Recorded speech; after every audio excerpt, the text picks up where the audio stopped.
A new book coming out later this month looks at the reality of extreme weather, why it happens, how it's measured, and what it means for the future. The book is titled Judging Extreme Weather: Climate Science in Action.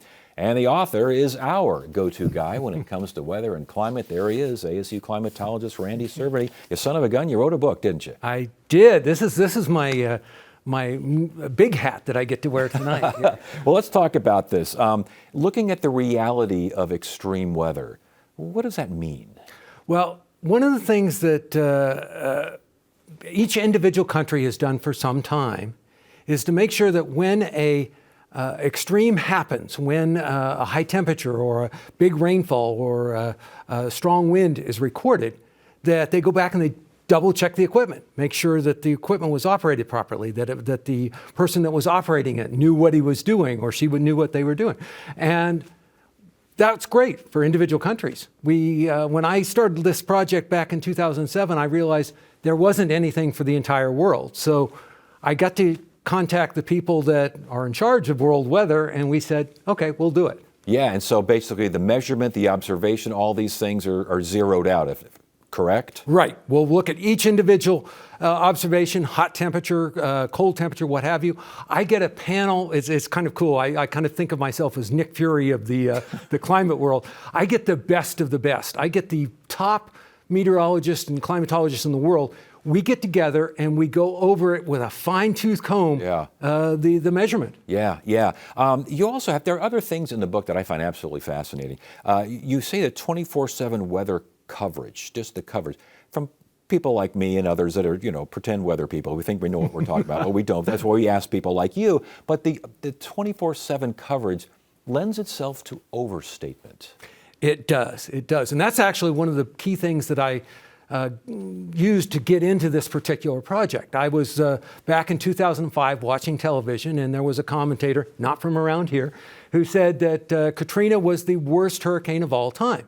And while Katrina was bad, 2,000 people lost their lives, it was by no means the worst of all time. And I realized there wasn't any database that media had in order to come up with those kind of answers. So we put one together. Are those misconceptions? Are they exaggerations? Are they outright lies? Have you seen those? I have.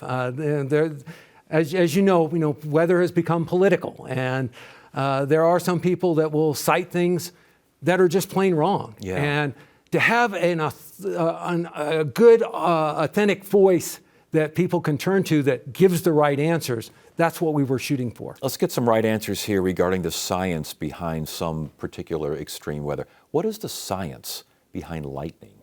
Oh, that's been so cool. When we started the project, I thought there were going to be records for the hottest temperature, the biggest rain. I didn't realize that lightning was going to be one of our most intriguing categories. And that's because our science has gotten so good that we can now measure lightning flashes with incredible accuracy. And we found out that we've literally rewritten the definition of lightning.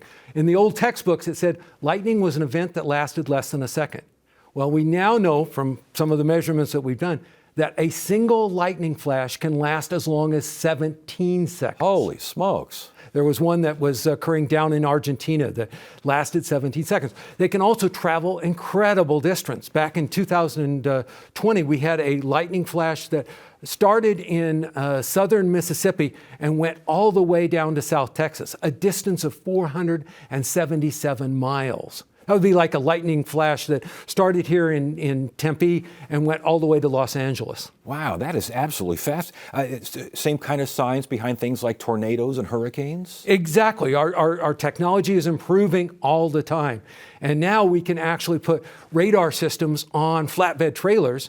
So unlike the movie Twister where they had to drive into it, we can set out a ways away and look inside of what a tornado is. Yeah, and I would imagine rain and just simple, like we've been getting a lot of, you're saying we're going to get more rain in a couple of weeks? We are in a constant pattern. This is perfect El Nino weather that we're having right now, and the pattern is consistent. Next week, we're going to be having Phoenix open weather again, I'm afraid. Yeah. Next week looks cloudy and rainy. The science, and we talk about El Nino, we talk about the monsoon, but every year the science on those things, is it improving? it is improving. And that part of that is due to getting people interested in weather, and particularly getting bright students interested.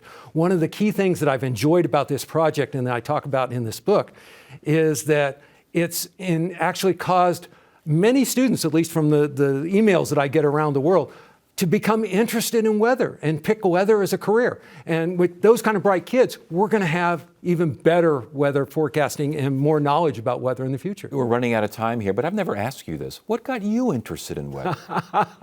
I grew up in Nebraska, and we were in a small town. I was up on top of a hill. Our family house was up on the top of a hill. And whenever there was a tornado warning, the sheriff would actually come out to our place, and we would all watch the skies together. Oh, boy. And then when we had a tornado, he would signal into town. That's fantastic. We should mention your book also lists all kinds of records, along with the fact that you've got all sorts of science behind. Who was it written for, this book? This book, even though it's by an academic publisher, it is written for the general public. It's got some fun things in it, it's got some science in it, and hopefully the two kind of help each other, that you can learn and still have fun when we're talking about the weather. All right. Well, sounds very good. Again, Judging Extreme Weather, Climate Science in Action. I noticed that one chapter you talk about freaks in the media and the overstatement. Thanks for not including me in the freaks of the media, because I would hate for this to be your last appearance on the show. Oh, absolutely. And we might get you back again. Man, it's been raining an awful lot around here. It has, and we've needed it. This is the perfect kind of rains that we have to be drought busters. But real quickly, what happened in Los Angeles, Southern California, San Diego, that was unusual. That was unusual. And again, it has to do with what we call these atmospheric rivers, this enormous flow of moisture that comes up from the tropics. All right, Randy Cerveny, again, Judging Extreme Weather, Climate Science in Action, out by the end of the month, you think? It is out by the end of the month. We'll look forward. Thanks for joining us. My pleasure.